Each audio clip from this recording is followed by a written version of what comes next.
L'enfant se tient immobile, les yeux brillants de fascination. Il est intrigué par la ressemblance entre les deux combattants et captivé par la puissance qui se dégage de chacun de leurs mouvements.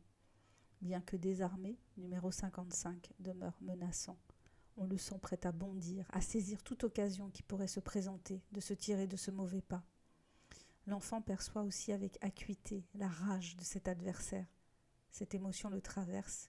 Il a l'impression d'affronter durant quelques fractions de seconde un élément de la nature imprévisible et incontrôlable. Mara esquisse un pas en direction de Joshua qui, d'un geste, l'arrête dans son élan.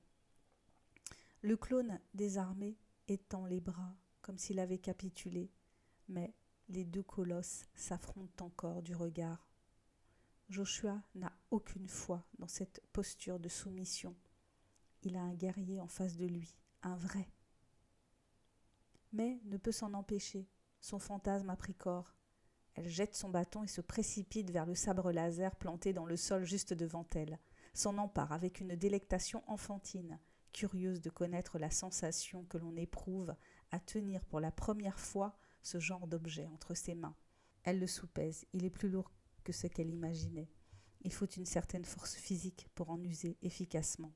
Des deux mains, elle l'empoigne, maladroitement, fend l'air avec précaution, regrette de n'avoir aucune notion d'escrime, ce qui ne l'empêche pas de se moquer du ridicule et de se mettre à effectuer des figures en se prenant pour un chevalier Jedi raté.